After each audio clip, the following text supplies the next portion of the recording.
on live now.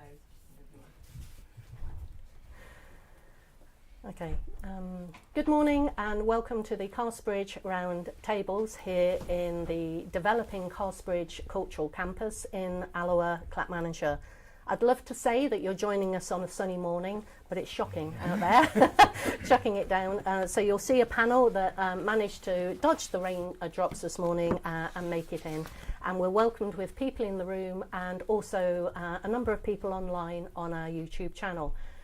So if you're joining us online and during the discussion here today, you want to ask any questions, please do. I have one of my colleagues, Eunice, who's helping us to share the questions and the comments to the panel direct. So we're trying to keep it interactive in that way. The first thing that I'm going to do is introduce the panel and the very brief reason of why the four of us are here this morning. And then we're going to take a bit of time each just to introduce ourselves, and then we'll get straight on to discussing quite a number of the topics that have come through from the very first post around issues of supporting community. And we are very thankful for so many people that have contributed to this. So the first thing is over on what would be your right side is we're welcoming Anthea Coulter, who is the head of the third sector interface in Clackmannanshire, as well as experience in being on boards and panels and interactive across the county with over 200 organisations that are registered in the voluntary sector here in our county. Moving on, then we welcome Ellen Forson, who is the lead of the council in Clackmannanshire and obviously is involved throughout the whole of the county and linked through to the Scottish Parliament and Scottish Government. So we are stepping even wider in that sense. And then thirdly, we welcome Douglas Westwater, who I'm sure many of you will know. And Douglas is the Chief Exec of Community Enterprise, which is a fantastic organisation that has incredible team that enables communities across the whole of Scotland in a variety of different ways. And then finally myself, Angela Watt, Chief Exec and founder of Resonate Together, that is a grassroots organisation that started in 2010 and we're still learning every day, day on, day on. The next thing I'd like to do, just before we go to each of the people on the panel, is I wanted to say some thank yous right off. When we first put the post up about the challenges from our perspective here in saving heritage buildings and bringing in capital funding that took us over a 300k threshold, meant that we needed to start paying water bills, which so far this year, and it happened around mid-year, we've paid over £3,500 of unexpected cost in that. And so when I put that post up, the LinkedIn connections were amazing. And so I'm very grateful to colleagues across the spectrum and across the various aspects. So Eva Milroy, Hazel Smith, G. Cena in London, Jim Bennett, Nia Graham, Emma Victoria H, Brian Robertson Fern, Emma McGregor, Chris Davis, Matt, I'm going to say your name wrong, Matt, we've discussed this, Fallert, down in Australia, because apparently they were really quite surprised that we were having these sort of challenges in Scotland because we're recognised as a leader in the voluntary sector globally, which is fantastic to know. Stephen Linus, Michael Roy, Lucy Tinsdale, Pauline Smith from DTAS, and Matt McGrandles, and there were many, many more. And we'd like to say that we've taken on board all the comments that came through, all the discussions that we've had through LinkedIn and emails and messaging, and we've used those as the basis to bring together today's points that we have put into sections to be able to discuss today. So thank you very much for that. We also welcome a number of people within the room who've come in internationally from across the water, from Falkirk and Linlithgow and other places as well. So welcome to everyone today. So Anthea, I'm going to turn to you. Just a few minutes, 5 minutes, to be able to introduce yourself and to discuss some of the reasons why you wanted to be involved in the panel today. Thanks very much, Angela. So I've been in the role as manager at CTSI for 9 years, and during that period we've seen 2 phases, I would call them, of community asset transfers, which have been put forward by the council. Now, the councils are in increasingly difficult periods at the moment, very challenging period. We know that's happening in Falkirk, where a lot of assets have been put up. So we want to really, I think, explore this today, discuss it, and I know Douglas will give some insights as well from his wider aspect of looking at this from a Scotland lens. I think there's a lot that needs to be done and to help community groups go through that process. On a second point, I also, as in my role as Chief Officer, sometimes have to step in, unfortunately, when charities get into difficulties and challenges. We don't have to do it very often, but sadly we do have to sometimes go through the process of closing charities and social enterprises, or trying where we think they're incredibly important to the fabric of our communities to keep them going. And one of those was Alloa Community Enterprises 8 years ago. I helped it in my capacity as CTSI through a very difficult period, but being very passionate about the environment, I have remained on the board during that period. And particularly I want to pick up the issue of water rates, which has really been quite an eye-opener, actually, in terms of how Scottish Water operate as a public body in Scotland, and where there really needs to be a lot more improvement made. But actually since then, 1 or 2 other charities have highlighted other issues around water rates. So in particular, I'd be looking at that area of community asset transfer, what we can do to really help and support this happening more. You know, who are the right people to be running the centres and buildings that are often across our areas. We've got beautiful buildings, and how can we really work better with our statutory partners to achieve that? And water rates is my other bugbear, which I will share shortly. Quite a number of points there. So a lot of the points that you've come up with there, Anthea, are incredibly important to so many organisations and individuals that are stepping forward, wanting to try and save their heritage, wanting to try and save even modern buildings that have been built and now need to be handed over to the community. And from those sort of discussions, from the points that we've had online through LinkedIn and other places, it's incredible how people have come and said things to the effect of, we're trying to save these buildings, step forward, support them.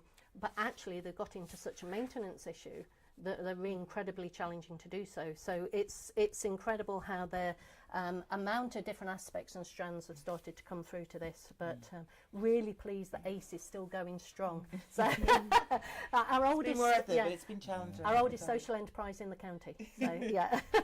And next we move on to Ellen Forson, the lead for the council in Clackmannanshire.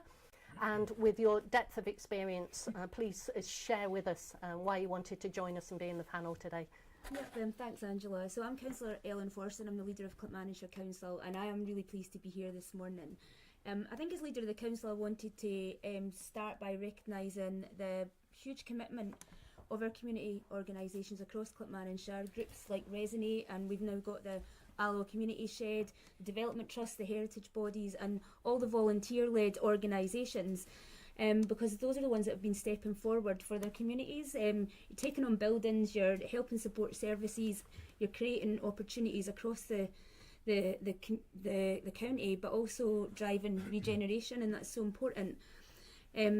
Through the funding streams, including the Place-Based Investment Fund, the Scottish Land Fund, the National Lottery, the Place Partnership Programme and the UK Shared Prosperity Fund, I think the organisations have drawn in huge amounts of investment into Clackmannanshire, and I think it's really community leadership in action and it's changing lives. But I think the paper that you've sent out today, Angela, it makes something painfully clear. I just think across the country community organisations are being unintentionally penalised by systems that were never designed with them in mind. They've been designed for business and for commercial organisations, not for community organisations who are more and more coming to the fore. So I don't think we're dealing with one broken rule or one awkward threshold. We're dealing with a system that just doesn't talk to itself, and it doesn't talk to the organisations that we're supposed to be supporting. So if that's water charges, VAT, business rates, audit requirements, charity regulations, funding eligibility, each create their own friction points, and I think everybody jumps through so many hoops to try and meet the different requirements of different organisations that are often working at cross purposes, and they're undermining what we're really trying to do within our community. So I think for local groups in Clackmannanshire, as across Scotland, the consequences are real. Turnover is being mistaken for profit. It fuels unrealistic assumptions about capacity and financial health. Capital grants are pushing organisations over kind of audit rates or rate thresholds, meaning delivering a project that the council really wants to see delivered is making them worse off. I think the paper made it very clear that taking on an asset without transition support leaves community groups absorbing what are really predictable costs. So that's insurances, utilities, VAT, and there's little guidance or flexibility within that. And that's something that I've been reflecting on a bit to see what more we could do as a local authority to support that. As Anthea said, water charges and business rates are, they're not entirely clear, and they're disproportionate, especially for heritage buildings like this one. I mean, you received funding to purchase a building. That doesn't mean to say that you've got income to pay things like rates and water charges. So I think there's more that can be done there. And I think local authorities, councils, we often find ourselves managing the consequences of national policy. So we get around groups and we're really encouraging and supporting to take on the assets, but then comes the unexpected bills, and we don't necessarily have the discretion, the funding or the levers to try and address these. So I don't think these are the results of failure by community organisations. They're very much the consequences of a policy framework that's not kept pace with the shift towards community-led regeneration. And I'm hoping very much that we'll see something coming out perhaps in the community wealth building bill around about this sort of area, because if the government is really serious about developing that community wealth building, they need to look at the barriers. And I know that a lot of evidence was given to the committee when they were considering this, and I was asked to go and give evidence, so I hope I've managed to kind of give some of these areas in there. So there's lots of opportunities. I think the bill will be coming forward over the next few months, and there'll be opportunities to maybe amend that or to kind of lobby and put in I suppose suggestions if they're not covered in the bill. So I think we need to keep an eye on that. I think though the paper that you produced, Angela, tells us something really important, and that's despite all the challenges and the frustrations, there's a strong and genuine appetite to make things better, to be constructive and to reform things. And as a council leader, I want to echo that. We do value our community partners, we really rely on them, and we kind of share the belief that the system really does have to work better for everybody. So I think communities have stepped up, and I think it's up to governments to step up at all levels. And there's a good opportunity here because, it's not escaped people's notice. There's an election next year. There's a real opportunity to get things on the table in manifestos. And I think that we all have a role to play in that. I mean, I was discussing with Angela some of the things that I could potentially do, and that's putting motions to party conference to make things party policy, and then, start to move things through the system there. So I think that there is an opportunity there, and this will be the time when political parties are listening. So I would take advantage of that. I think that Clackmannanshire experience shows the enormous potential of community-led regeneration. In every single community, we have got fantastic examples of that. In fact, I don't even think there's a community now that doesn't have a community-led building that used to be run by the council, and they're thriving. And they're thriving for the reasons that we all know, because when people take control of their own kind of destiny in their communities, there's a lot more in it for them, and assets are being run in the way that communities want. And I think we really need to ensure that the policy environment enables that rather than inhibits it. So I'm looking forward to the discussion, and hopefully we get some practical solutions that I can certainly take forward from my perspective, just to make sure that we don't kind of flounder when we're doing things so well. So yeah, let's see what comes out of today. Thank you very much, Ellen. Gosh, you've covered a lot of points there. Not sure there's anything left, Douglas. No, one of the things that you said, Ellen, that really stuck in my mind, in fact I wrote it down as well, is a system that doesn't talk to itself. And I find that utterly fascinating, because people within the system, like the discussions that you mentioned that we've had about how you can support community, how you can bring things to policy, how you can enable us in that way. As an individual that started off saying, I'm fed up with this and I want to do something about it, as so many of us do in community. We don't have community skills, we don't have experience of running a charity or running an organisation. Usually most of us start off by shaking a can in the old days to try and bring in some funding and help someone else. And so in that situation, I find that so many people got in touch saying, we never knew about this, and yet we know that there's a lot of intermediaries that are out there that are trying to support us. But we're so busy doing the day job, and it's utterly incredible. So we have a system maybe that doesn't talk to itself, but also you've got people so busy trying to enable their communities, trying to save buildings, trying to help children out of poverty. I mean, the list goes on and on and on, and a lot of us are all volunteers in that way. So how do we do all of this, and what is it around these jigsaw pieces that don't seem to be quite connecting yet? Because that is coming out of it loud and strong. So thank you very much, because you've touched on so many of the points there. Douglas, I'm going to come to you next. So, see, this is the trouble of going first. Everybody said all the important things. So I suppose I came today thinking, what is this about? And I think when Angela and I started talking about this, or when we did a chat, it was about, oh, this is ridiculous, I've got this ridiculous water bill because our threshold is temporarily going out, and that doesn't seem very fair. And it led to a wider discussion. And I think for me, what would be interesting to explore that we experience right across Scotland is that, as Angela said, community groups trying to do amazing stuff. And that's what keeps me in a job. I love it, it's exciting, it's why I wake up every morning. But the odds are stacked against them. And as Ellen said, this is the councils can't afford to have swathes of assets anymore. Everybody knows that. That's okay, and it's brilliant that communities are taking them on. But if council couldn't sustain them, suddenly communities are supposed to just sustain them.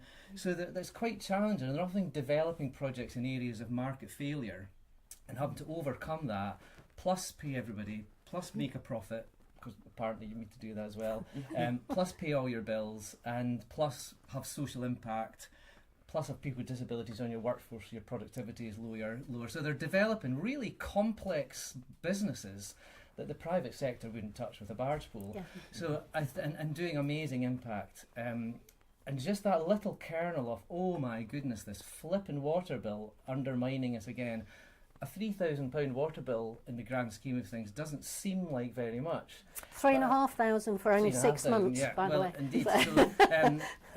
But I suppose what it made me, and what I'll kind of finish with is about the concept of rules. And I'll finish on this really. I suppose I used to say to people, when we see really, really good things happening, and here's a good example, right here, we're right in the middle of one right now. You need a brilliant community, passionate like Angela and her team, and you need people to fund it. You do need funders, you need cash. You also need good support. You need people to help you to find those funders and write plans and so on. But I think there's maybe a fourth leg of that chair, and it's rules. Getting rules in the right place. And what we certainly find now, I can give examples through the conversation maybe later, is just the rules are constantly stacked against people. It can be, you can't do that because of this. We're working on key worker housing. Everybody wants key worker housing. It's actually illegal. So everybody wants it, but you can't do it because the rules aren't right. The water bill's one that we talked about. Anthony talked about. Well, it goes over the threshold, and suddenly you're into audit fees, and you go from a 2,000 audit bill to a 15,000 audit bill, and then the next year it's back again. So I just think for me we need to be looking at the flexibility on those rules. We understand people have to have rules if they're government or council or water, or of course you have to have thresholds, but the obsession with inflexible rules equals a lack of trust. And I think if these organisations and agencies can have a level of trust and flexibility with those rules, it would release our community sector to deliver things that bit more easily, with very little downside for the people who have those rules. Very, very interesting. Thank you very much, Douglas. And talking about the trust angle, I remember the very first time, and Resonate had been going a few years by this point, all as volunteers and using our own money to keep things going. And the Coalfields Regeneration Trust came forward. And they liked what we did. We put in an application and we were funded £6,000. Our overheads at the time were about £30,000 a year, but we got £6,000. And it was the most wonderful experience that somebody else out there understood the work that we were doing, had faith in us, all the individuals in our team, and were willing to trust us with their money. And I've never forgotten that moment. So trust is a huge thing, especially around individuals in community that are digging deep to try and find the courage to step forward to do this work. As you said, businesses won't touch it with a barge pole. The other thing that you mentioned in there, you need cash. I did that with an exclamation mark. Recently, because we've taken over this old heritage site that had been disused and vandalised for over 10 years, and it's a couple of buildings here. But recently someone said to me, you remind me of an organisation down in Kilmarnock, but they're doing so much more and they've got a team and they're doing X, Y and Z. And I said, do you know the difference between us and them? And they went, what? I said, 3.5 million a year, actually, and money helps. It does help. We know that. It sounds obvious. But the amount of challenges that we need to go through to prove ourselves in community constantly, year after year, is just incredible. So we have got a list of the points that I mentioned earlier on.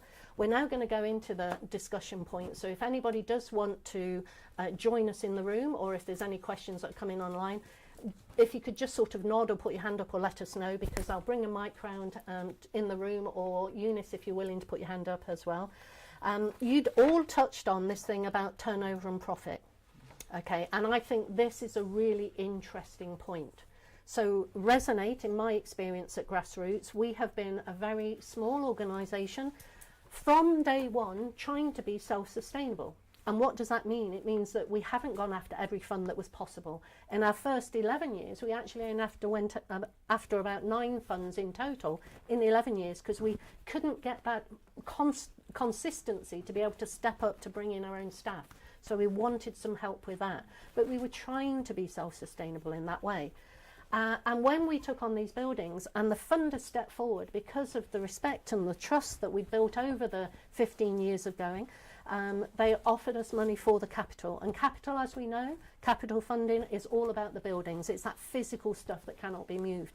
And so this money came in and we were amazed that people wanted to support us, and we were so thankful, and we started doing the building. The community started getting really excited, and hundreds of thousands started coming in, which we'd never experienced before. We thought it would finish the whole building until we realised the cost of these things. So you can see in my learning journey how difficult this has been, because it was a new phase for us. And what it meant was we went over the £300,000 barrier by £925. What did that mean? It meant that actually, by many funders, we were now considered too large to fund because we were over the £300,000 barrier. By the water rates, the water companies, because of Scottish policy and the UK policy, we were now considered a large charity and able to pay nearly £600 a month. That we also had to find just like that, because we didn't understand, we didn't know these things, we'd never experienced it, and while you're going through this process, your learning curve is so steep. I don't know if we retain all the information that was shared. So all of a sudden, because of £925, we'd have to find around about 6,000–7,000 a year. And that was a complete shock, because in the midst of trying to enable a building to develop so that we can bring the community in, so that we can utilise the spaces, so that we can deliver on the need in the local area, but also try to find an income to be able to cover this, overnight we had to start finding the money. So by the time Donald and I had actually had the first conversations around this, because I was really, I don't know what I'm going to do, I think we might go under because of this situation. By the time we discussed and gone back and considered the options, we now owed 2 months. So we owed over, well, it was nearly £1,200.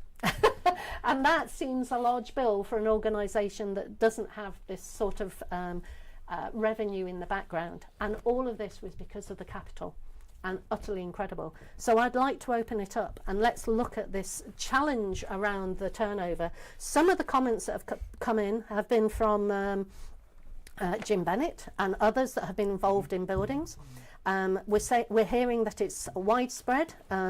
There's a misunderstanding, including among funders, about the difference between operational income, total income, capital receipts and surplus, and this creates inappropriate financial judgments. And so should there be clear national guidance or shared standards for interpreting community organisations' accounts, and who should be responsible for this? So that was one of the questions that came forward. So I'm going to come back to you first, Douglas, and let's see how we discuss this, because you've got experience from right across the country on this point. Yeah, goodness, it's really interesting. Yeah, I think that, I mean, so this kind of people, that kind of stuff catches you out, and you can imagine you want to look back and say to your accountant, well, look, why didn't you tell us that? If it looked like that we were going to go over 300,000 and for the sake of £900, we could just make a donation somebody to £900 and suddenly we'd be fine. So that you need a bit of advice. And accountants, we work with a lot of accountants. I'm trying not to be critical of accountants, but they're there to audit what you're doing and make sure that you're doing things correctly. They're not actually there to be financial advisors. No. So there's a service there beside the accountant that's somebody who understands accounts of things and can give you that level of advice. I do think we work with amazing funders. This is not a funder bashing. I think we genuinely speak to funders with a close relationship with them, but I don't think it's wrong to say a lot of funding officers don't understand accounts, and maybe a bit of training and support. And if you look on Oscar and a lot of projects, we just look, you'll suddenly say, oh my goodness, they just made a £400,000 loss. Yeah. You know, they must be insolvent. Actually what it is there's a spend profile between capital, and suddenly they've got a big £400,000 interim certificate from a builder. They've paid a huge bill and it just looks weird. So I think there's a bit of training around, but what is this actually like? What does this actually mean between so funding officers and people at the Scottish Waters and others could look, well, look, we are over 300,000, but look, this is under the bonnet. This is what this actually means, and it would get people to, because it's just they don't really have the time to do that. So I think there's something to be done there, because I don't think these people want to undermine charities. They don't want things to fail. They just want to. They just don't have the time to interpret those kind of rules. And so just the other thing, it was really unfortunate, because I spoke to a couple of accountants. Angela and I were chatting. I'm trying to get a charity accountant here today, but unfortunately they weren't able to make it, because I think it's also about saying to accountants, look, well, how could you give us advice on how we articulate our own accounts to overcome some of these difficulties, which could be about creating designated funds, for example, and things like that. Yeah, it's really interesting about the account side, because there's been quite a lot of accountants that have been getting in touch, as also with architects as well, that have all been engaged and supporting communities. So that's been interesting. Anthea, do you want to? Yeah, no, I wanted to just come in about the last year there was a consultation that was carried out by Oscar, Charity Commission, and the equivalent in Northern Ireland, and I can't remember their name off the top of my head. And this was on what we call SORP, which is the Statement of Recommended Practice for charitable accounts. And certain things have been recommended in that, and including one of the discussions around that was carried out was the tiers, the different tiers. That's both at the bottom end, so small charities, but also where you start auditing at the top end. Now, for some reason, and I don't know why this has happened, and it seems very extraordinary, but there's been an announcement by the Charity Commission just in the last couple of weeks, came out in civil society, that they are going to go ahead to increase the audit level to 1.5 million. Very welcome. You know, this would help enormously. But why on earth are the two other devolved areas, countries not doing this all together? It seems out of step in that they've carried out a joint consultation, and yet some of them are going ahead with some of the stuff, like the leases and the kind of income streams have got to be defined in certain ways altogether, and yet one part of the country is going ahead differently. And this is it would just make good sense for this to be all done collaboratively together, so everybody is on the page at the same time, and that for some reason is not happening. I don't understand why.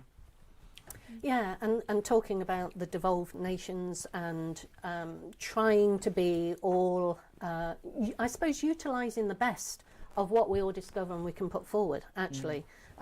Maybe it leads into, do you want to share some more, Ellen?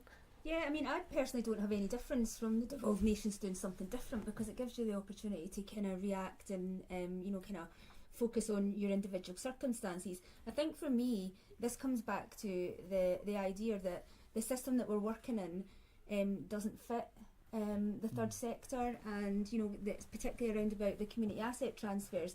And Angela, I know when you'd raised it with Keith Brown, the local MSP, you'd raised it with the Scottish Government, and no, it was very much computer says no answer that came back. Which I'm glad you said that, really- because it would sound harsh coming from me, but yeah. but really, and it was quite frustrating, and it come back to the fact, well, these regulations have been laid for this certain period of time, we can't change them within this period of time, so there's a consultation coming up, make sure you put your views in, and we can look at it, for the 27 onward.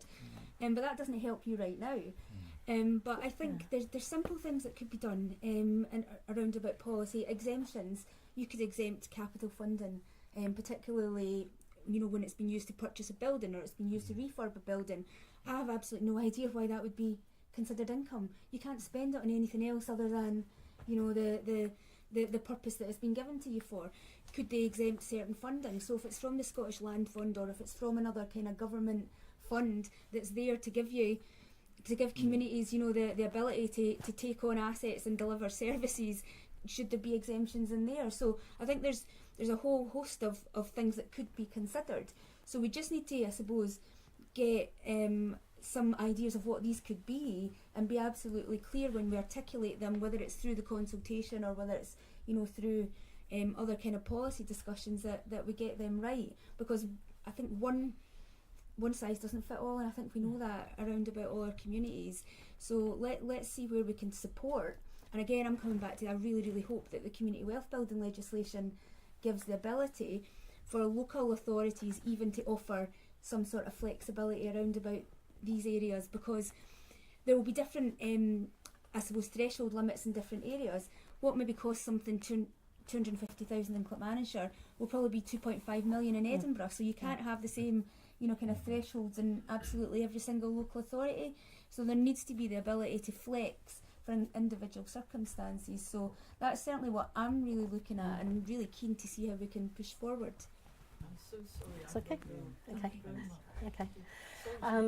Really interesting points there, Ellen, and it was wonderful when MSP Keith Brown stepped in so quickly, seemed to take action immediately, which was great for us. And then we got the email that came through, and it said, it's something we're thinking about, and if you fill out a survey, we'll consider it in 2027. So I sat and I worked out how much we would actually pay in water rates before it was even brought to the table. And you're talking nearly 15,000. So we need to find this sort of money in the various community organisations across Scotland before even a survey that knows that these things aren't working is going to be brought to the table. So Yeah, see on that, the response that came back from the government was saying, well, we need to make sure that the businesses that are helping fund this scheme aren't disadvantaged. But they're missing the point. You're not a business. Yeah. And you're fulfilling a very different role in communities than businesses are. So whether there needs to be kind of parallel systems, etc., I don't know.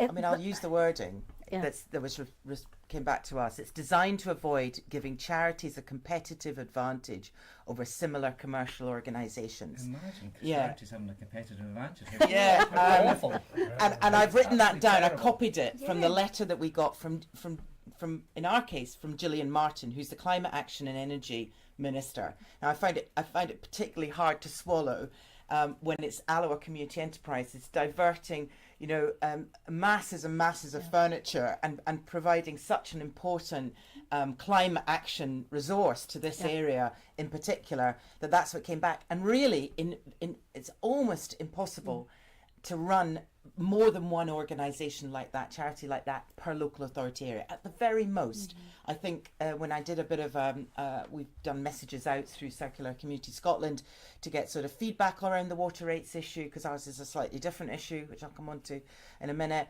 There really is only one large second-hand furniture place or per local authority area, if at all. I mean, the Salvation Army is closed in Stirling because these are incredibly expensive to run. The one is closed in Falkirk. There's really only Strathcarron in Falkirk. So within our Forth Valley area, there's only three. the Reuse Hub, Strathcarron and Alloa Community Enterprises, and Recycle Bite. We are not, we are not killing ourselves in competition here, and we're also not competing against commercial businesses that are selling furniture, like Sterling Mills, down the road. We are not going to be taking their business away. In fact, they're very supportive and helpful towards us.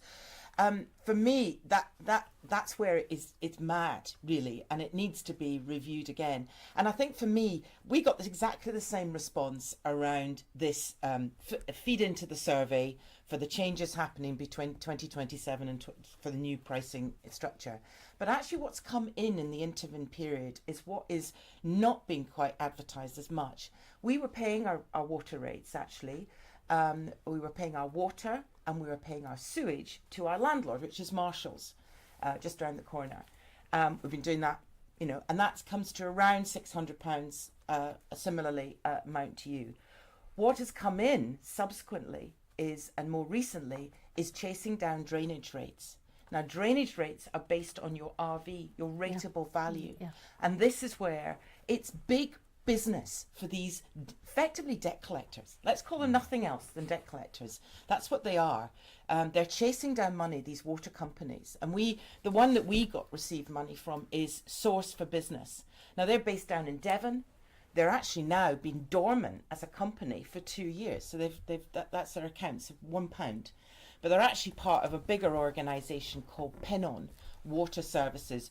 252.4 million is the turnover of this organisation, with a £7.3 million profit last year.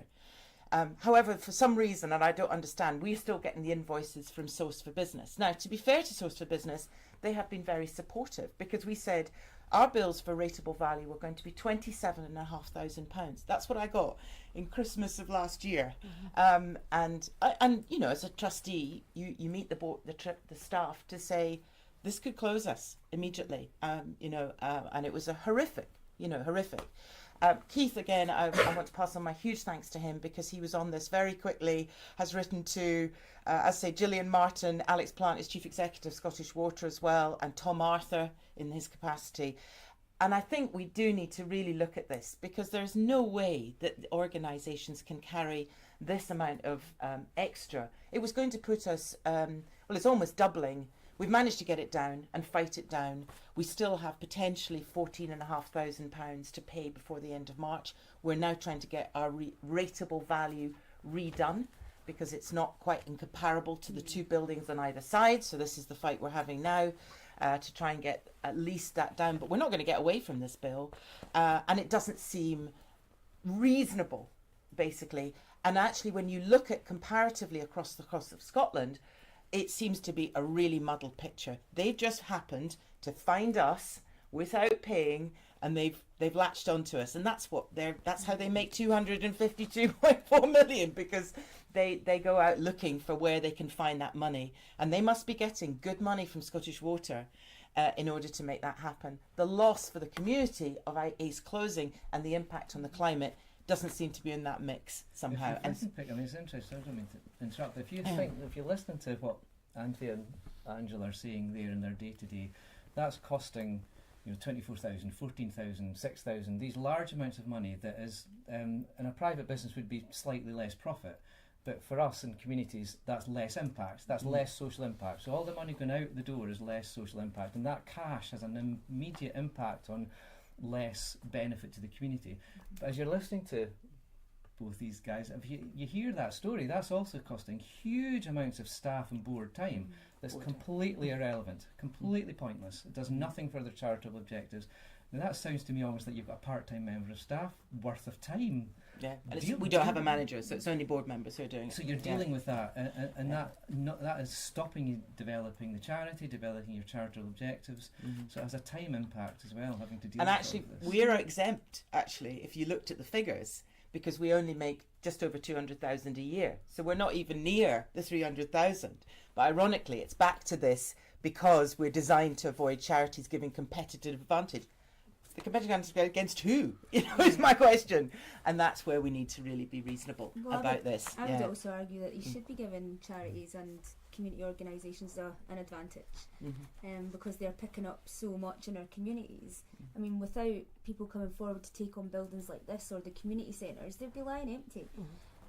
So there should be supports to allow that, to be successful, rather than, kind of putting these barriers and, chucking the grenades in. That, the last thing you want. I mean, I know what it's like sometimes when you get an unexpected bill through, and the anxiety it causes. I mean, imagine getting that, $6,000 water bill. I mean, yeah, I can't imagine, how that makes you feel. So, yeah, there definitely needs to be a rethink and a relook at that. Yeah, I think when you were talking about, first of all, these bills coming through, as a volunteer that is unskilled at these activities, and I know that I'm one of literally tens of thousands across the whole of Scotland, the fear that grips you that you're going to fail your community is so overwhelming that you try anything and everything to be able to do this. And you have to learn these skills as you're doing it, but while you're doing the day job, which actually the day job has, since COVID, there has been a huge change. No wonder so many people are not wishing to step forward to volunteer, to be on boards, to be volunteers on boards, to be able to help with these sort of situations.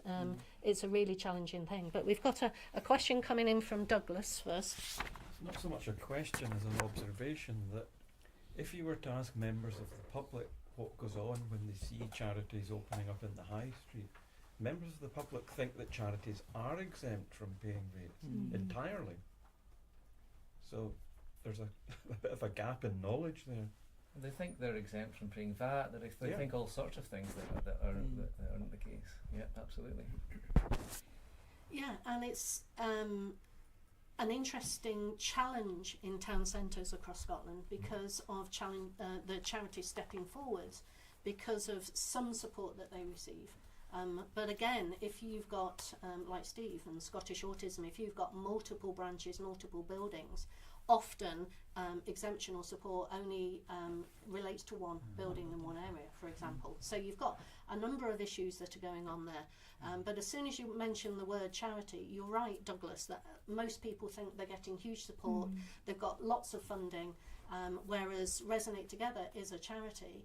And when it comes to core funding, we don't actually have staff, it's all volunteers, because we can't seem to see where that is. The work that we're doing around people and around buildings seems to always sit somewhere in the middle. We actually feel a bit like prototypes, because every time we do something, people could see, and funders seem to go, nobody's done that before, nobody's said that before, but we know it's happening all across Scotland. So again, the system or the people involved in the system not really connecting with each other. Coming to you, Douglas. Yeah, I just recently did a piece of work with another local authority we won't mention, and having worked 30 years in community development, it's all about gatekeepers and gateways. And unfortunately in the public sector there's a lot of gatekeepers that don't hand over the information that they could do. They don't have, like you say, the education that they could have and the training. Yet it's the gateways that suddenly make these things happen. And I wonder if there's a way that we can actually have better partnership working on this, because when you take over a building and you bring in a whole load of social impact that just wouldn't be there, let alone money. There's the employability. Nobody works out how valuable trustees are. Volunteer hours. You're talking about tens of thousands of pounds of value there.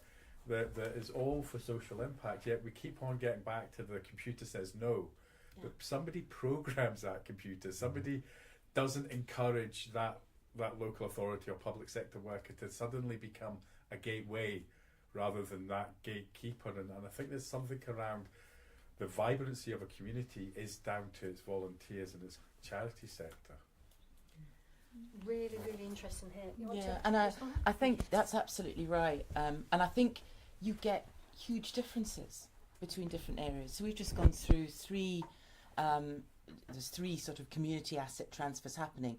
In two of the cases, the council have been giving up buildings. So this is the last sort of almost last two. And also we've got Clackmannan here as well, which is a slightly different scenario, which I'll let Margaret explain.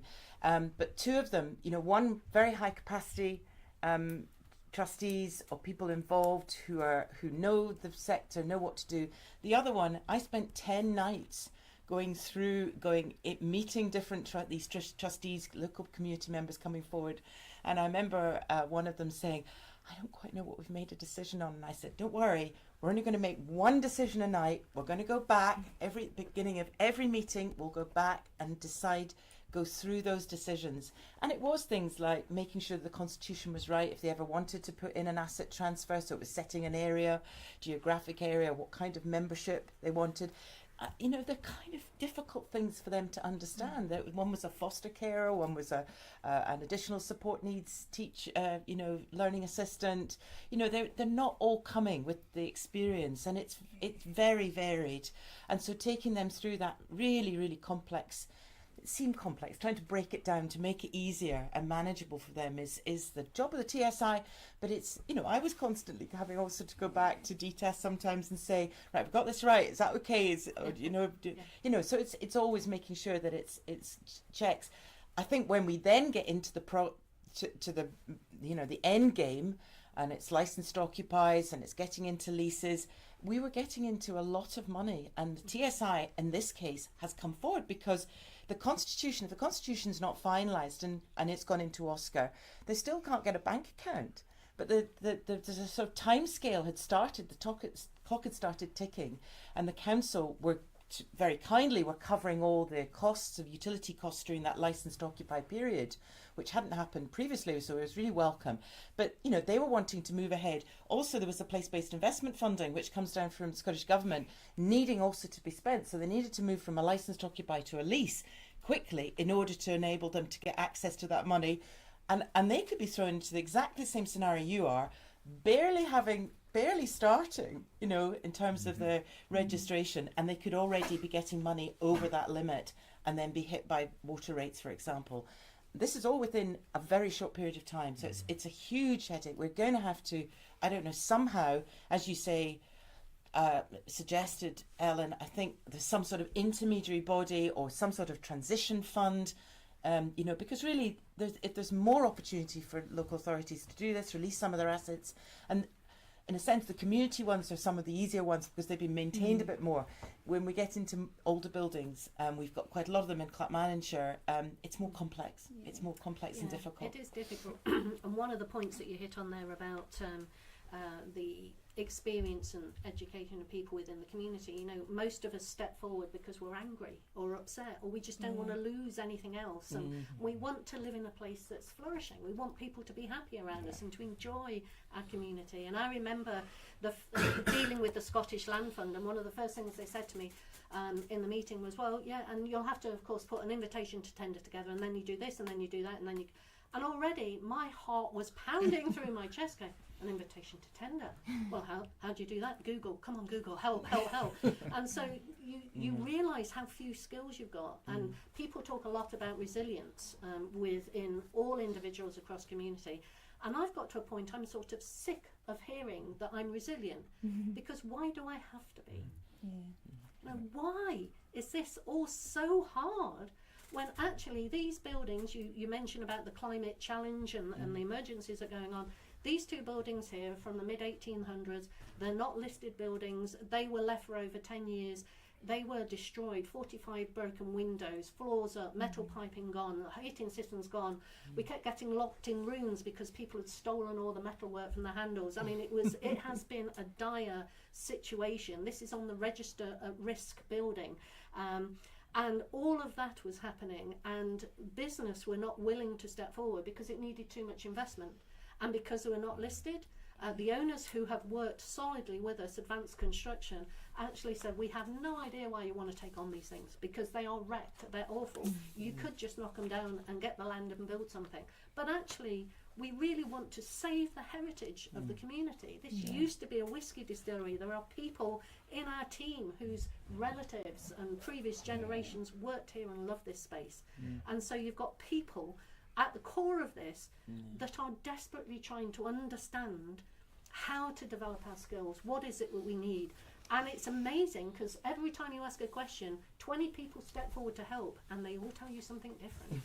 And it's lovely, but we have our own echo chambers in that way. And I think that is part of the challenge here. Yeah. Helen? Yeah, I wanted to come in, I suppose, just to come back on some of the criticisms, because I can see it as a council leader, the frustrations that are there. And, you know, sometimes I just want to say, for goodness sake, just let them have it, let them get on with it, just go. But it all comes down to appetite for risk, and it comes back to the systems that we're all working in.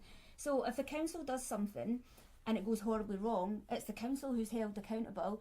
It's my face that's all over Facebook, and you know, you get absolutely pilloried for every single decision that's taken. So quite understandably, there's a real need to make sure that you cross the T's and you dot the I's. But also, I mean, every year I meet with the Audit Commission and they ask me to justify when you've made, you know, kind of decisions.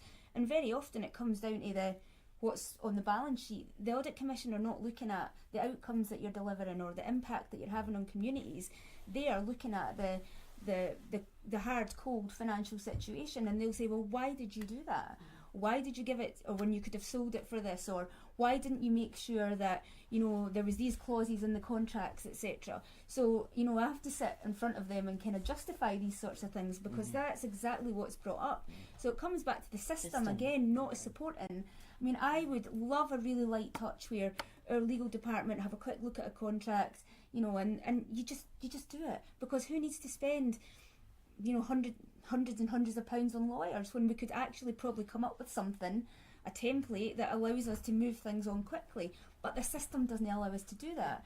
So again, we need to be pushing back on that system.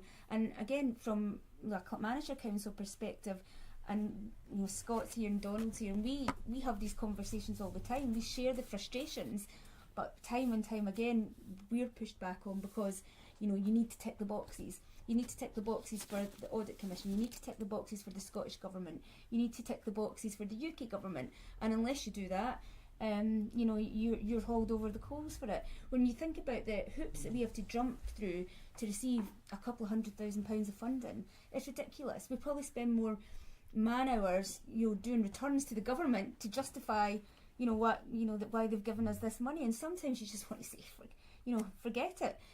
So I think we all share the same frustrations, that the system is just not supporting what we're trying to do collectively.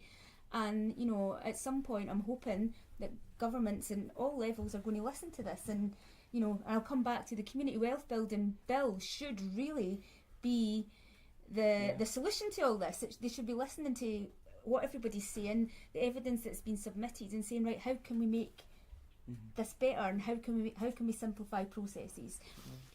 So I know we're putting in the TSI manifesto to get a minister back leading, because actually since Tom Arthur's gone, it's not had a leader for the community wealth building, which we worry that we're not going to get the impact of that bill because of it.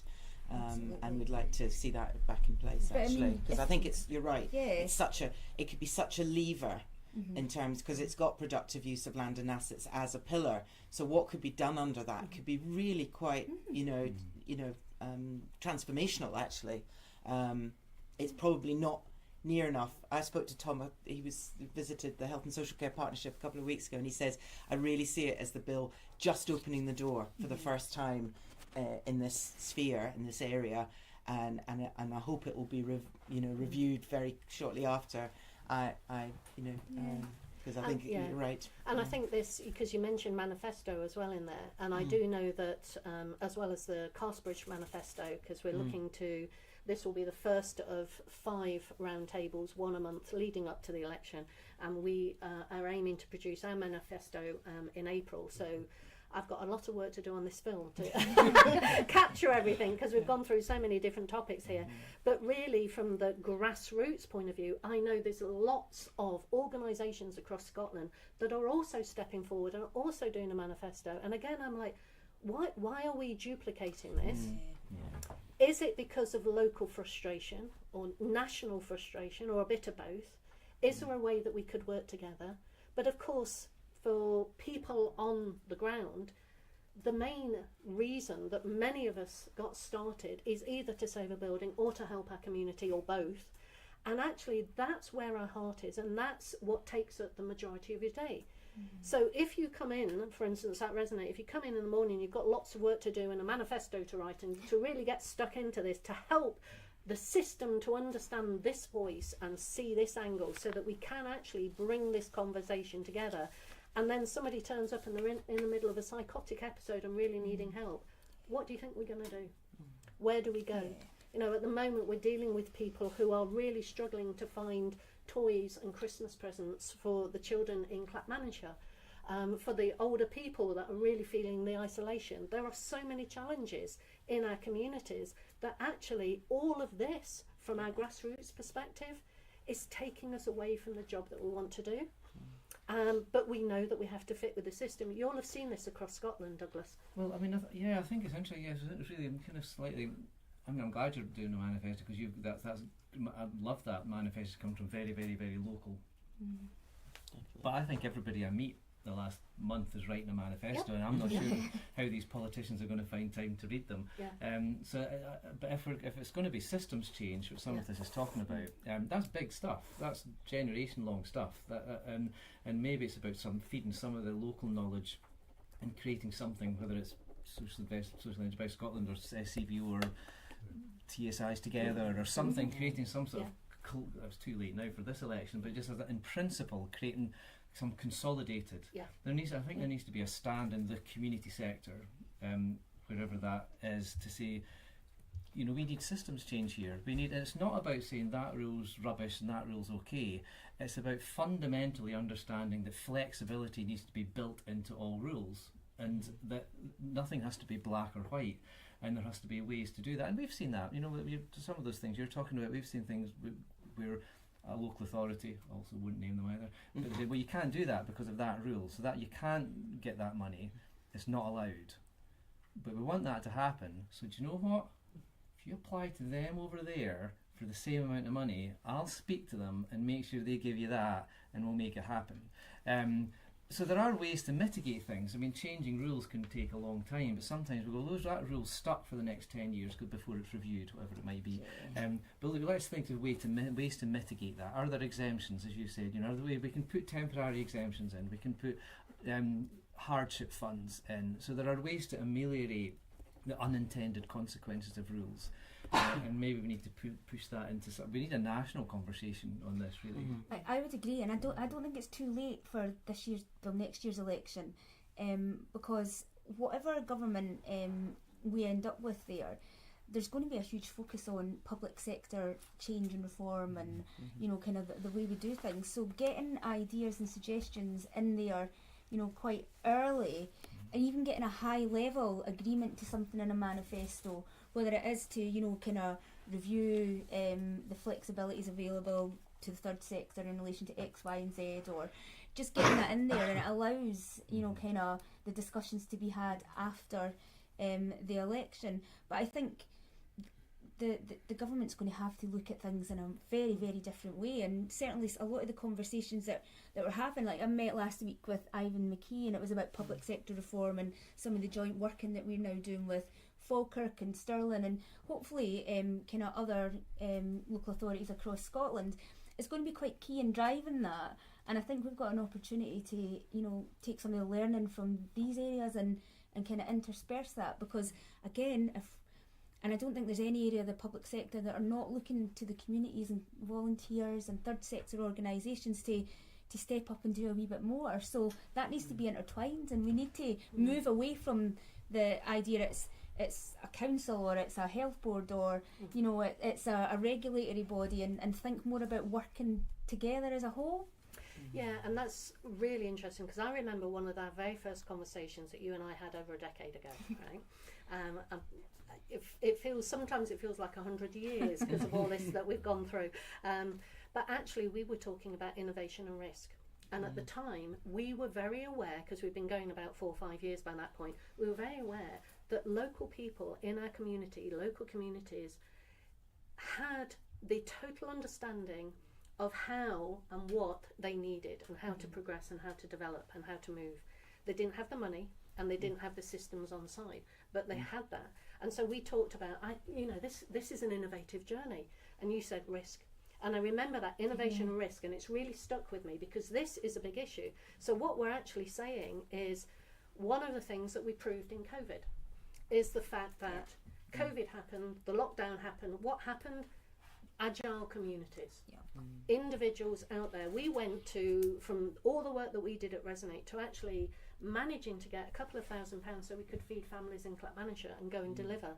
And it was through my husband's van and me getting in with my mask. I mean, all this stuff went on from street to street to street. It was agile, it was fast, and we did it.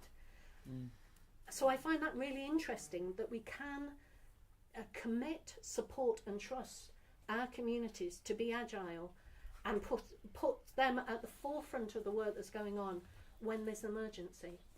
And actually, listening to what's been said so far this morning is very much about, I'm starting to realise how each of the community groups, especially taking on buildings and the work that's happening, is a potential powerhouse for commercial income growth if we wish to look at it from that perspective.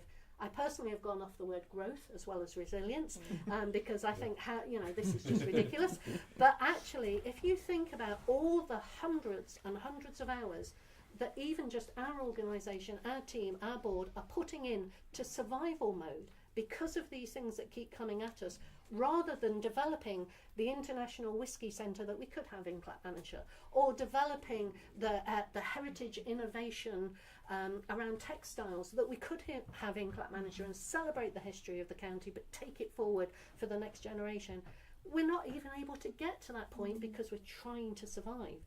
So I find this really fascinating. You'll be seeing this across Scotland in different organisations and different locations of how that survival mode, because of the system not talking to each other, but also I would say in our own, in our own echo chamber, we are constantly faced with a needing community, which has been impacted by funding and challenges and cost cutting because it has increased considerably since COVID. Yeah, I don't know how controversial it is, but I was just reflecting to somebody yesterday. I think that, I was speaking to my government colleague here about the social enterprise moving to the economy. So we have a bit of the third sector and the third sector, and a bit of the third sector economy and the economy bit. And I think it's very powerful. You talked about community wealth building, but you've got the cooperative movement growing and inclusive and democratic business models with the risk of jargonising, forgive me. But a real move towards the government, SNP government in particular, saying we want to have a well-being economy. We really want to embed well-being. It's beyond gross value added. We want all that well-being stuff. We want communities to drive that and community empowerment taken on buildings. And there's a massive strategic move towards doing that. But I've just been looking at a lot of the stuff in the news, and somebody talked about LinkedIn and messages from a lot of the Scottish economy. You don't actually hear very much of that. So I think there's a bit of a disjunction between the good stuff that's happening in very local communities and actually, despite what is said, a real desire for growth and inward investment and hundreds of millions of pounds of inward investment and a need for that, which of course the country needs money. It's a big economy, of course we do, but I think embedding those things Angela's talking about, embedding well-being and mental health and right in the guts of the economy, still at the very, very early stages. And I'm right, if anybody mentions innovation, honestly, if a funder asks you, you've got to innovate, which they still do, ironically. I think after all these centuries, we've probably innovated just about as much as we're going to, and we're pretty good at it now. So it's going to just fund what we know we're good at. Can we just acknowledge that we've probably forgotten a lot of the learning that we did in the pandemic? I was in children and families. We got a lot of money given to us, which was great, but we're now paying that back. But the best bit was the public sector got out of the way a lot of the way, and that was encouraged at a governmental level. I remember talking to John Swinney about that. So there's something about what is the role of the public sector. We keep on talking about we need to reorganise it because of the pressure, but we've not really had that fundamental discussion about what is the role of the public sector. And at the moment, it is bottom line, it's money. And that I could go on forever. I would agree in that as well, and it disappoints me that we've not learned more from the pandemic. But see, if you look what's happening just now with the two COVID inquiries, both the UK one and the Scottish one, they're just being used as political football. So people just want to jump on top and criticise the decisions that were taken instead of saying, do you know what, sometimes things are going to go wrong, they're not necessarily going to kind of work the first time, or you sometimes need to take off the requirements for reporting, etc. And when you're at a council level or at a government level, it's that accountability and it's the politics that get played with things that make things a bit difficult and uncomfortable sometimes. And you sometimes just have to be brave and kind of battle on through and say, well, do you know what, I'll take a hit for that, or I'll take a bit of criticism, because we know that we're doing the right thing. And I think we've been doing that a lot in Clackmannanshire. We say, well, you actually know we're doing the right thing and we know why we're doing it, so like tin helmet on and let's just kind of move on through. And it's not easy to do that. I think the transformation space is a good example of that, actually, where you're trying to pull money from different departments and look at an issue and get actually the community to actually review some of the solutions. And it's a brave thing to step into that space, because not everybody is comfortable sometimes with these wicked issues. They're difficult. Persistent domestic abuse and homelessness are not things that every community member feels like they can have a conversation about, but actually sometimes they have more to say than you think, and I think that's been a really, really positive decision. I would like to see that whole move happen further up the chain and more strategically. So public sector reform still feels like we're not quite getting to the crux of actually, as you say, you said it a minute ago, actually getting the government out the way to some extent, and we need them. We need the democratic bit, and that in a way, I've been a wee bit disappointed has gone a little bit back. We've had 2 rounds of the democracy renewal matters. Thank you, democracy matters, and it seems to have been sort of pulled back a bit. Whereas actually getting more voice from more communities. If you look at the comparative, and it's what's his name, Andy Whittam, isn't it? He does a really good piece on who owns Scotland, but also he does a little bit on who's responsible for Scotland as well. And we have far less sort of councillors and community voices. So how do we change that system? Is this part of a bigger system change, or does that make it more clunky? How do we make it work better? When we had we had a couple of people from Scottish Government came to the TSI chief officers probably a year ago, saying this was going to be different. It was going to funnel money through to communities to make their own decisions, but it seems to have disappeared. And that's what sometimes happens, I think, with government policies. We're a year out, as you say, from election. At that point, maybe it didn't land well with certain, in certain parts. So I'm just going to bring Eunice in because I think you've got a question online. There's a couple here. There's a comment here from Alan Whiteside, and it says the issue with innovation in the UK is that it focuses too strongly on businesses and universities. That's a really good point. Thank you. Agreed. Yes. Involves SMEs, universities, public sector, and third sector at all stages. Yeah, hopefully everybody heard that. So Alan Whiteside. Yes. Really good point. Thank you. I'm hoping that we can capture these as well on there. So excellent. We'll come back to that. You say there's another comment or question? Here, is there any citizen protest that would make government act faster? Right. Is there a name with that, or No. the wish to share? Okay. So a government protest. I'm assuming they're thinking petitions, a march, and Holyrood.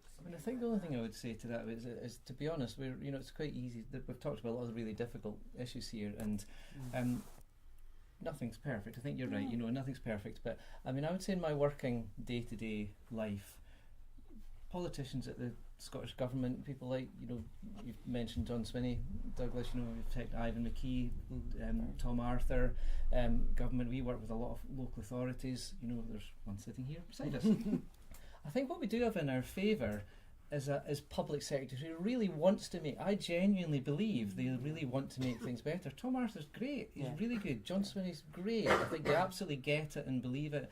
So I think we've got an infrastructure that kind of wants to make this happen.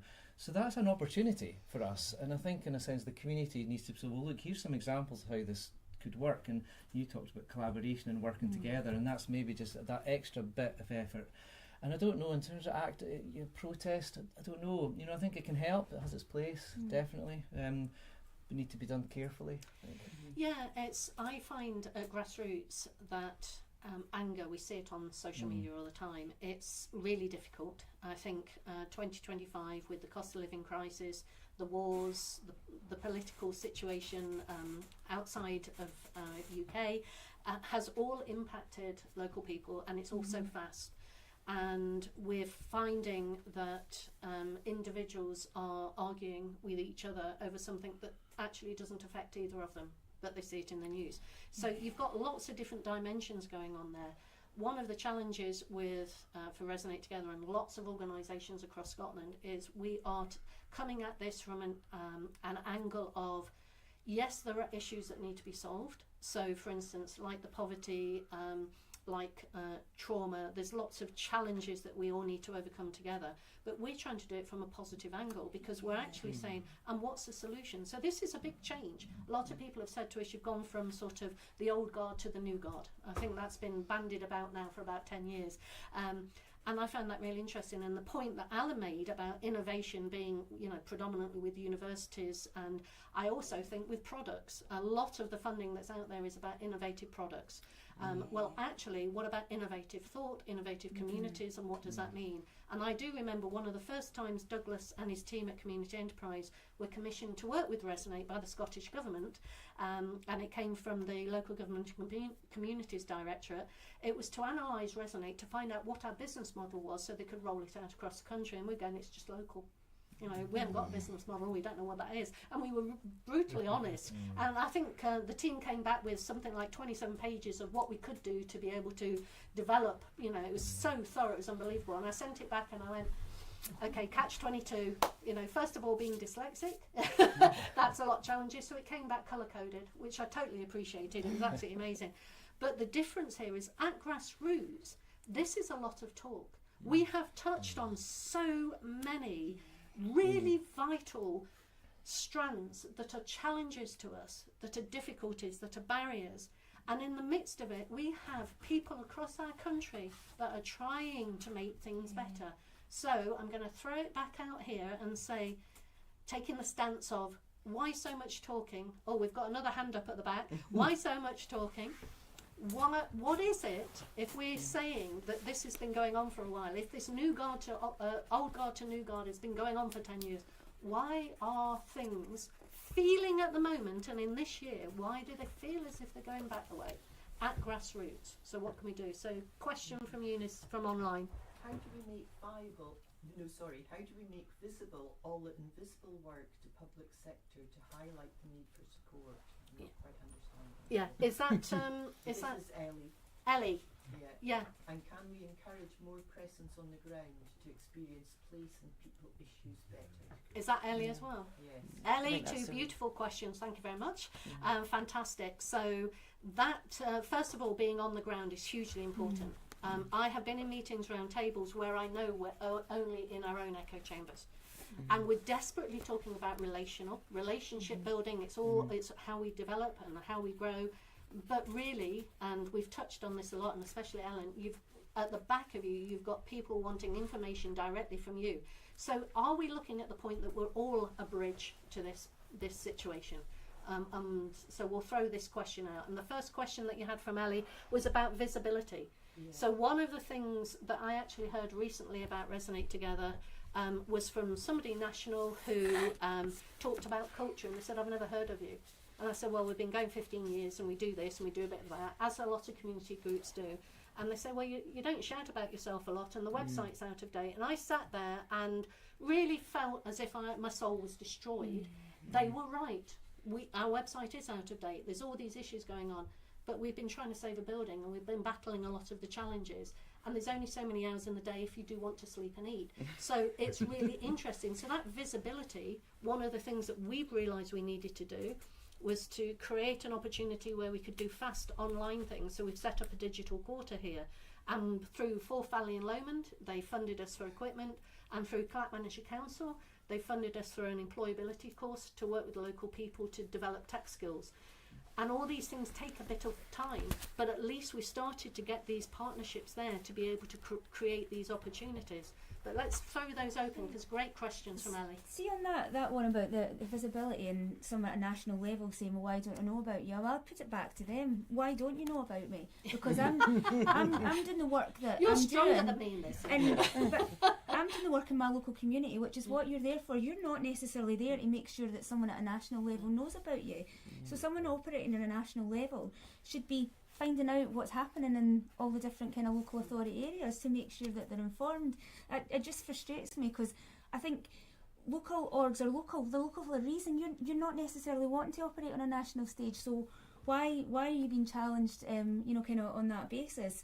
And I think, the work that goes on across Clackmannanshire is absolutely fantastic, and we are starting to get a lot more national recognition, because I think for once we're joining up, the Family Wellbeing Partnership is really pulling groups together. We're getting people visiting us from Iceland, from Sweden, from Finland to find out what we're doing here, because I think we're starting to work together in a different way, and maybe that's the strength, and maybe that's how we start to change things, because if you really do start to work together and pool our resources and our experiences and not work against each other but try and work with each other, you can start to kind of raise the priorities on everybody else's agenda, because I think we do end up working to everybody else's agenda. But let's that's interesting. That's really let's interesting. Yeah. focus on what our agenda here is in Clackmannanshire, and we've been doing that, and that's what's starting to get national and international attention. So I think we're doing the right things here. Yeah. So our agenda here is we've got to put a floor down next door. Okay. So did you know that was part of the day? So, coming to you, Douglas. Well, I just think if someone's asking you to be more visible, it's probably the easiest thing is to pass it on to your comms team, and your marketing manager, and your social media director. Which will be you. And I don't understand why you don't just pass it on to your comms team. I mean, I think I should say, in case there's people online listening to me, I keep forgetting, that there are significant exceptions to this, I should say, but there is an inverse rule that people who are brilliant at comms and have an amazing website and win awards every 5 minutes are probably not that great at what they do. And the people that are doing amazing stuff just don't have time for that. They should. We spend a lot of our time persuading people to be good at their communications, to be good in their blogs and their case studies, and make their website glow and be amazing. I totally 100% believe in that. But I just think when people are focused on their beneficiaries, it's hard to allocate that resource to it. It just is. Yeah, and also I would say the most empowering situation to be in within communities, through the experience that I've had over the last 15 years, is through creating that positive environment where people together, it's almost like those spaces in between, where people together have the conversations that enable them to start to realise their voice and their choice, and they want to take an action, they have ownership over it. So I personally have actually always had a real challenge with trying to promote Resonate by going, and we did that. Well, actually, if we're in the work of trying to create this space for people to flourish, then it's their journey. And by us advertising that we did something, are we taking away from it? So even that, but it's all too complicated when you've got a floor to put down. It's, there's a lot going on there. But we have covered a great deal of ground today. It's been really wide. So I want to keep bringing it back. What do we do? What comes out of this? What should we aim for? Where's the action for our grassroots communities across Scotland that are in the same situation as us? There's so many buildings that are being offloaded by the public sector at the moment. There's so many opportunities to take on older buildings and save the heritage and really have a fantastic environment for Scotland, for the tourists that are going to flood into the country and for everybody that's come in. And we don't know this stuff. So what is it that we really need to do? Let's go around. What do you think? I'm very passionate about inclusive business models, which were mentioned a minute ago. So inclusive business models is community shares, effectively. So people own a part of their whatever that business is. Now, we've only got one in Clackmannanshire. It's the Alloa Hub. Alloa Hub was a very good example of a really good collaborative piece of work between the business community, the planning department and economic development in the council, and the third sector. We used, first of all, place standard tool. So we used that in the Alloa Town Centre to sort of understand what some of the issues were, the things that came forward. It was there as a piece of consultative work with the community, and we had a derelict toilet, basically. Now, it was a good serendipitous moment where the money came through on the back of COVID for regenerating town centres. The consultation was there. We put basically a visual. I got somebody to do a visual idea that went. I think that was pretty much it, and a bit of 2 lines of this could be an active travel hub and a few other things. Now that operates now. It's been redeveloped and it runs as a small social enterprise shop, a visitor centre. It's the only visitor centre now in Forth Valley. It has a workshop that it can be rented out, but it also delivers a whole load of after school sort of holiday clubs for young people, for children, and it's going to start doing a Saturday club. So it's both community based. But actually people have invested shares, and this year we actually as a board took a decision to give interest, only 1%. So if you're like Ellen, who's got 1 share, you get £20, or I mean £50, I can't remember where it is. Yeah. If you had £5,000 worth of shares, you got 50 quid, which is the maximum you could own. So when we set it up, you could have a maximum of £50,000 worth of shares sold. And we felt that was a kind of reasonable amount that we were looking at. We got nowhere near that, but it was aspirational, and we're still continue to sell the shares. So the maximum any business can own or individual can have is 10% of that. Now there's a real opportunity here to be using inclusive business models actually in some of the communities that have taken over assets or are looking to take over assets.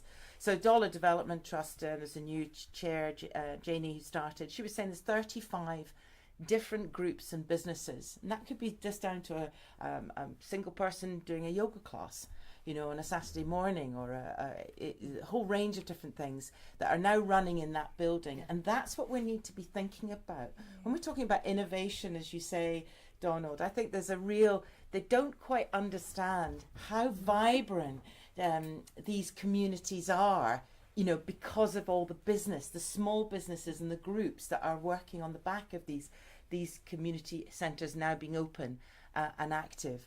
And that brings us back to Alan's point from online about innovation and absolutely. How predominantly it's funded. So for can we somehow combine the two and get communities somehow fast forward a little bit more, pump prime a bit more money into communities, but actually give the opportunity for communities to buy into that themselves and get some ownership over it. So when there is a building or there's an opportunity for setting up a business, or maybe it's youth focused because we've got a rising number of unemployed young people across the UK now, how could we change that so that there's some money that gets through to people who have got less advantage, but maybe the community are more inclined to back them and help them than actually a national programme or a business gateway. And I don't mean that unkindly to any of those, but organisations still have their place. Yeah, what you're talking about with the Alloa Hub, and good pitch for the Alloa Hub, by the way, Sorry, in case nobody knew about it, but it's really one of the first places you come to when you come to the county to find out what's happening. But what happened there through community shares was very much about proving the case of trust, because people were willing to step forward and buy a share, local people. But we've only got 3 businesses. Yeah, but so knowing 3 businesses, yeah, and but knowing that it feel wasn't, there's something that maybe nothing would come of it, but they wanted something to happen, and it shows that willingness that's actually out there. So on the sheet here, when we did the work and put the listings together from everything that people had shared with us, we talked about system blindness to care-led regeneration. Turnover is not profit and rarely surplus. Capital grants that punish success. We also had water charges and business rates as disproportionate barriers. Asset transfer without adequate transition support. Hidden risks and knowledge gaps, we've talked about that to do with training, etc. Disjointed and misaligned systems, so not talking to each other in that way. A lack of sensible exemptions or flexibility. And I think we've touched on that a lot today. National leadership versus local burden. Can you tell how I'm feeling at the end of the year? Use the word burden, but actually that came out a lot. And in fact, one of the contributors to that point was Michael Roy, who, again, really interested in the work that he's been doing too.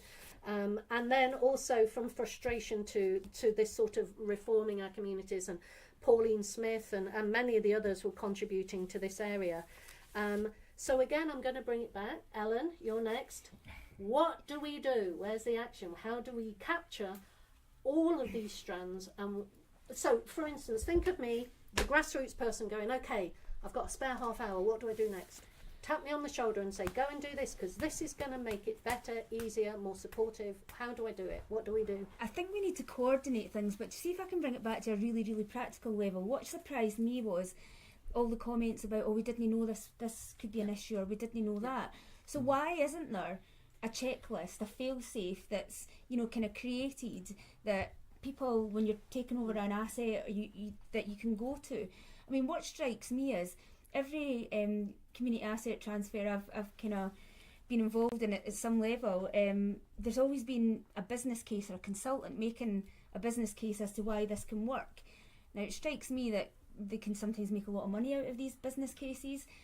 They're not doing their job right if they're not highlighting all these different, kind of areas and issues. So do we need to kind of get something that is that kind of centralised resource, that if almost that kind of asset transfer in a box, here you go, here's all the different kind of things that you might kind of come across, bearing in mind that there will be local variances, etc. But you need to be building in that actually if you pull in this funding at the moment, you've got this to consider and that to consider. So that's just really, really practical for me, and I'm just always surprised that it's not there. We talk about it at a local level. Why can't we just have a standard lease or a standard, kind of transfer that when the next one comes along, right, we've learned from the last time, there we go, sign on the dotted line, we're done.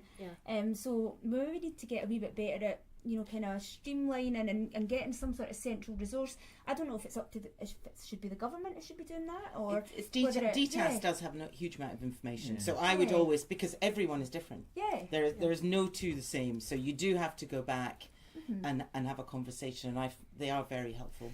So when it comes to that sort of where is the one thing, I always remember when I first found out about DTAS. So we'd already been going about 3 years by that point, because of course if you're a person in the street, and if you look at the stats that have come out of the COSVO when they did the research piece with the leaders of the voluntary sector across Scotland, and where were you going to be in 5 years, the majority of leadership, so we're talking the CEOs, are thinking of either retiring, going into a different sector, because it's all too overwhelming. And the problem is, especially with the leadership in our sector, is the senior leaders are not willing to step up for a few extra thousand if they're paid, to be able to take that on, to lose a month a year from extra work.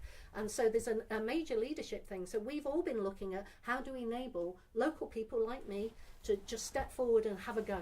And what does that mean? And who's there to support us? And how does it work? So the first time I went to see DTAS, and I'll never forget it, turned up and went, la la la la la la la. And she went, well, you've missed out the first 3 steps of our roadmap. And I'm like, I didn't know you had a roadmap. And so one of these things is the challenges, because also there has been work over the last several years to unpick this intermediary, hasn't there, and where do we all go? So you're also involved in Social Enterprise Scotland, Douglas, aren't you? So yeah, I mean, as I've said, there is the community. It would be fair to say to there is community ownership support service, which it's nothing perfect, but they're pretty good, and they do have to have quite really good, quite standard documents. So of course you have to know about it and find out about it. So there is an issue there. I mean, I thought if I have to kind of some final points, because I think this is enormous, and I think it's quite action. Challenge to think, what do we do about all of that? So I suppose I felt it's probably worth going right back to the beginning, to where we are here. I mean, I think the whole point of what started this conversation was the problem of temporarily leaps in turnover. So you're sitting at 200,000 turnover, dodging away. You suddenly go up to 700,000 turnover because you bought a building and got some renovation, and it causes a problem with water rates or thresholds or access to funding and so on. So I mean, that's why we started this conversation. So, and that seems to me to be quite easy to fix. I mean, I was a pity the accountant couldn't manage today, but I think a conversation with the Accounting Scotland, or whatever they're called, the lead body for accountants, and Oscar, probably in terms of SORT, and it won't happen overnight, but a simple conversation to say, look, there's a really simple problem here that has an unintended consequence. Is there a way we can adjust SORP accounts so that the Scottish Water look at it and see that's not actually their turnover, and that's what goes on Oscar on their page, and it's set in the accounts in a particular way. I mean, it would take a year or two to get it done, but it's pretty simple fix. And if that's where we started today, I know there's a million other things, and I could think of 1,000 things I'd love to see, but going back to where we started, that just might be a simple thing to look. Can we fix that temporary peak of turnover that's not really turnover, it's just a peak because of a particular circumstance, and to stop those unintended circumstances happening. Excellent. And action. And associated with that is reviewing the exemptions, Yeah. so they're reasonable and take into account and do not, affect commercial. Take into account a non-commercial circumstances. Absolutely. I think, without a doubt. And I'd like to follow up, I think, with some sort of transition support fund, because in the end of the day, the legal support for these two of these organisations that have recently done has fallen on the TSI, and we're there to some extent, but this has ended up being very costly. So I think there needs to be some level of transition fund support that I think would be just bid into for particular scenarios, and it could then provide other help in terms of maybe expert help. Some of that we get through Business Gateway at the moment, but at the moment we don't know whether the local growth fund is what was the UK Share Prosperity Fund is continuing, and that has all been there to help some of these organisations with some of this work. Yeah, We don't know whether that's disappearing. Yeah, you've hit on two things there that are very challenging, which has always been the language. Yeah. We've actually had senior people approach us from Scottish Government saying we need to learn the language, and I'm saying, can we at least meet in the middle? And then the other thing is the timeline. I remember when the first Scottish Government Director from Local Government and Communities came to visit Resonate and talked about, actually this is great and we'll try and support you, gave me his number, and I waited 3 weeks and I phoned him up and going, are we there yet? And he just laughed out loud. He said, no, the wheels of Scottish Government is, because of all the challenges that you've talked about, Ellen, it's really difficult. So yeah, it's an interesting challenge when we say, as I keep doing, where's the action? Because I'm talking about action on my terms of what we need at grassroots, which isn't going to be the same at all these different levels that we're discussing. Anything else you'd like to add, Ellen? Yeah, I mean, I'll bring it back to the community wealth building legislation. I think there's a real opportunity there. But what's happened so far, Clackmannanshire is a pilot. We were one of the first areas to get a community wealth building action plan. We put a lot of effort into it. There was not a single penny of funding came with that to help us, kind of implement any of that. So we've prioritised it because it's the right thing to do. We know the benefit it'll make. But that's, we've had to redirect from other areas. And again, it's one of these things, well, we'll be brave, we'll do it. But if the government is really serious about community wealth building, it needs to come with funding to support that. Yeah. And that could be things like the transition fund, or should there be, if there's kind of capital funding through the place-based investment fund, should there also be a smaller revenue fund at the side of that, so that you can then support the implementation of the capital fund? And I think there's lots of things that could come there. So I mean, I'll be looking out for this bill and kind of scrutinise it in a fair bit to see that if it does deliver on these things, and I really, really hope that it does. But if it doesn't, we need to make sure that we kind of try and influence that in some way. Yeah, terrific. Thank you very much for today. Talking of funding, this has been supported by Resonate Together. I don't know if our board know yet, but we really were driven to take action because of all the interactions that we had on LinkedIn and all the messages and emails and everybody from across the country and beyond and coming to join us today. And also because of not having funding to do events like this, I really want to thank Douglas and Ellen and Anthea for coming along in their own time, at their own cost, to join in and to be part of this conversation, to see how we can drive something that really is meaningful for grassroots organisations, especially when it comes to the buildings, the communications and connecting people through, and the experience that we've had on our journey. Can it be of any use to anybody? Thank you to everybody that made it through the storm this morning and joined us in the room. We've got a really good collection, and luckily we do have a wee bit of lunch afterwards, unless my husband's gone and eaten it all. But to everybody online, thank you for joining us, for the questions, for all of the information that's come through. This is a huge opportunity for us to really be heard in the Carsebridge Roundtables. We'll do one again next month when we've had time over Christmas to bring more of this together, and we will continue this, and hopefully the manifesto that we produce here will be feeding into the system, so at least we're putting our foot forward in that point. And if we do get time, we will over Christmas get our website sorted, but until then see our marketing person, well, we don't have one yet, but one day. Everybody, thank you so much for joining us this morning, and for all the energy, the questions and the commitment. Really appreciate it. Thank you. Thank you. Coffee.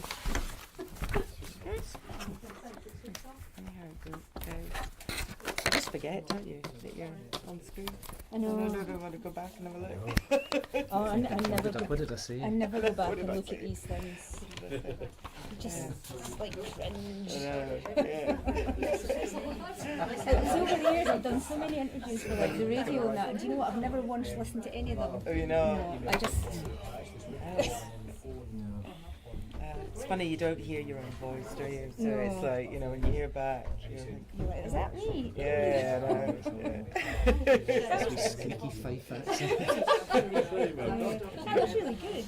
Yeah, it was good actually. It was good. It was wove and went in different directions, but I think, you know, you're not wrong. We need a systems change. You know, if you're going to use councils, go to a different role. Yeah. When you've moved a long way in the time that we've been council officers But also, I don't think the public's ready for that either. I know. I think you're absolutely right. You inherited, I think, a very difficult situation, and I felt as well when we first started that and the councillors, I think, come from a better place. Nobody's coming from that place. I think that's what you need, that point of us, you know, but it's inherited kind of we'll do things, you know, we'll solve your problem to communities, you know, that must have been in that whole industrial kind of context as well. Actually, You know, 20 years ago, you used to say, well, first of all, why? And why is a great discussion, because why changes over time. So we've had a struggle with a local authority that won't be named, but to take over a community centre that they want to completely run away from. And it's like, well, there's the legal jargon for the lease, etc., etc. So I was trying to secure, for free, legal advice. And it's like, well, can I have the legal documents so I can take it to people and say this is the area of expertise, whatever. No, we can't give you that until you tell us what solicitor you're using. And so, well, I don't know what solicitor I'm going to, or legal support we don't know, and who can give me the best. It costs thousands, quite roughly. Without actually realising how much a solicitor can cost, because it's a commercial business. Definitely. The bit that I think is quite funny, because I was looking at some local trusts recently, and you get like the Agnes Tate Trust that hands out £100,000 a year. And it's based on £3.5 million that was deposited when she died, say 30, 40, 50 years ago. But the solicitors must be making 100 grand out of it. You know, so every year they have this few trustees, you have to write an application, or that, and they're handing out £100,000.